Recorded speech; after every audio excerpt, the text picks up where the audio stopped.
안녕하세요, 제이제입니다. 오늘은 은퇴한 60대의 99%가 후회하는 것 10가지에 대해서 말씀해 볼게요.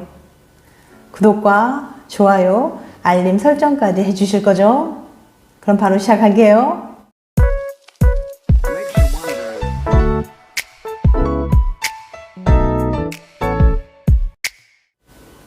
인생을 살아가다 보면 어떤 선택을 했든 후회가 남기 마련입니다.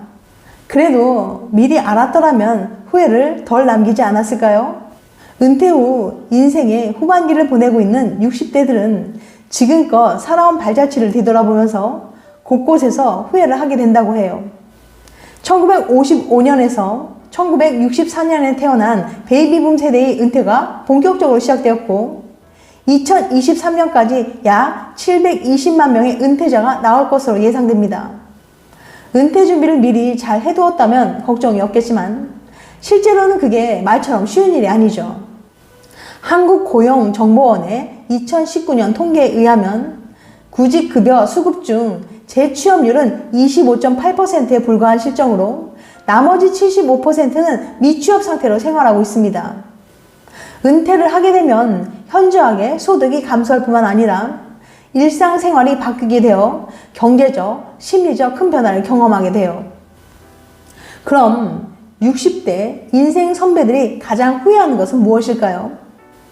오늘은 한혜경의 남자가 은퇴할 때 후회하는 것 25가지를 참고해서 인생 후반전을 살아가는 60대가 후회하는 것들에 대해서 말씀드려 볼게요.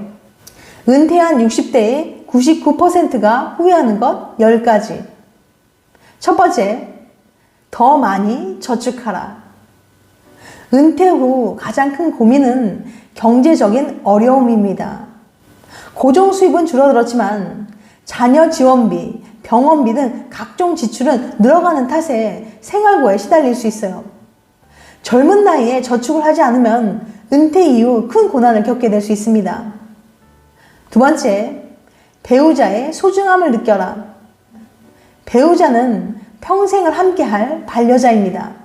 그러나 상대방의 소중함을 쉽게 간과해버리곤 하죠. 나이가 들수록 자식은 부모 곁을 떠나 자기 삶을 살아가고 곁에는 서로만 남게 돼요.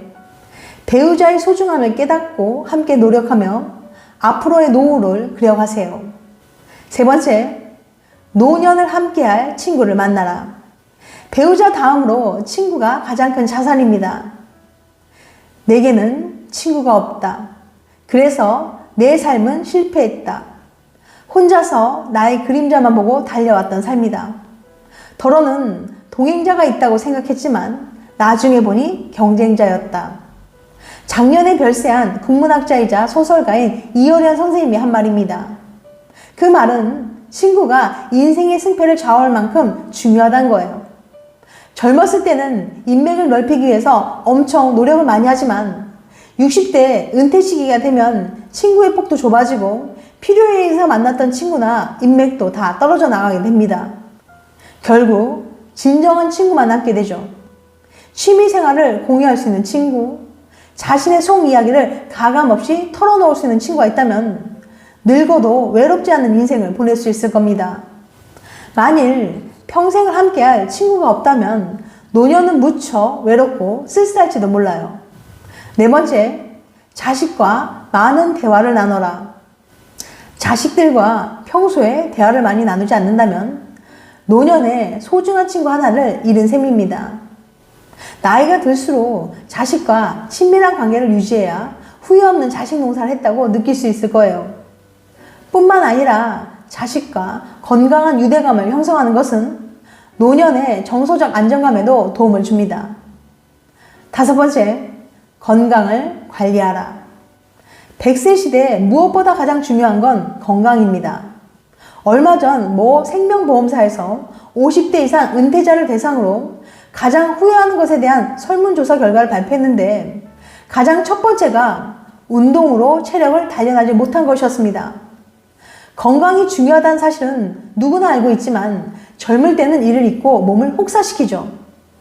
쉬면서 일해라, 워라밸, 즉 워크라이프 밸런스를 줄여서 이르는 말로 일과 개인의 삶 사이의 균형을 잇는 말인데 즉 워라밸이 중요하다고 말하면서도 몸바쳐 일하는 것을 미덕으로 여기는 사회죠. 젊을 때야 체력이 받쳐졌으니 그렇게 일했지만 결국 내 건강을 좀먹고 있다는 사실은 건강에 적신호가 오니 비로소 알게 됩니다.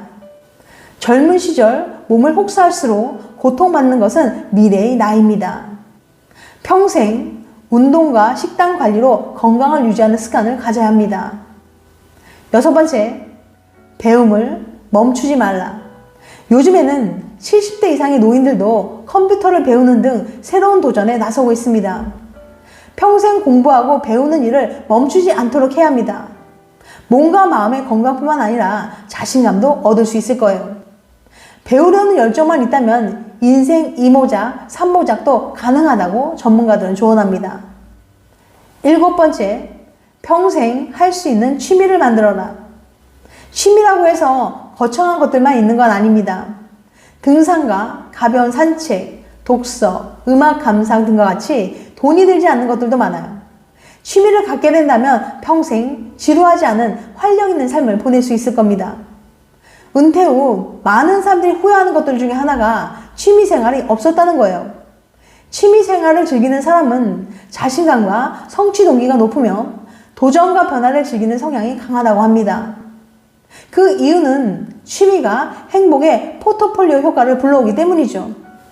행복감의 원천이 여러 개가 된다면 그만큼 생활이 즐거울 수 있어요. 그래도 최근에는 취미를 가지는 사람들이 많은데요. 낚시, 등산, 캠핑 등을 즐기는 분도 많고 골프, 하이킹도 여전히 인기가 있어요. 또는 어려서부터 좋아하거나 동경했던 것들을 나이 들어서 찾게 되는 경우도 있죠. 이런 취미생활은 삶에 활력을 줄 겁니다. 8번째, 일기를 쓰고 기록을 남겨라.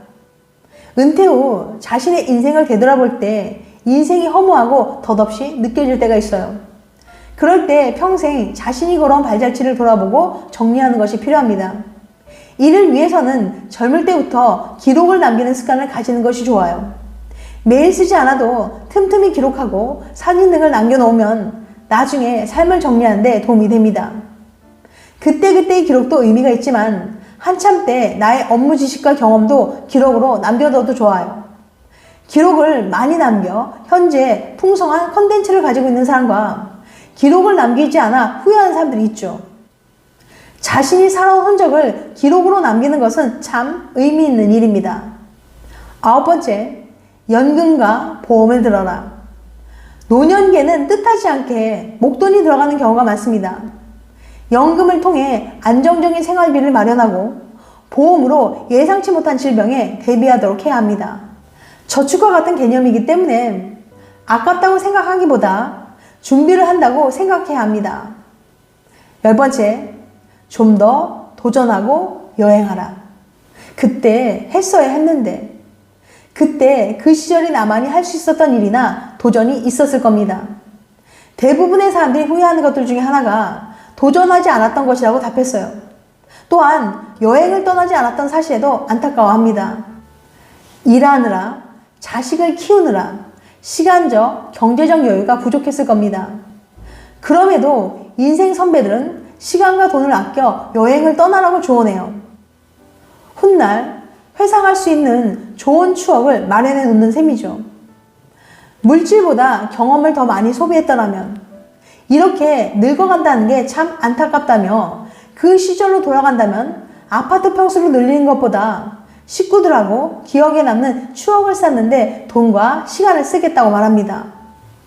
경험적 소비가 더 행복한 이유는 물건을 소유하기 위한 소비는 한순간에 반짝하고 말고 기쁨이 오래가지 않기 때문이죠. 반면 여행을 다녀온 사람은 오래도록 그 추억을 음미하며 즐거워합니다. 지금까지 은퇴한 60대의 99%가 후회하는 것 10가지에 대해서 말씀드렸어요.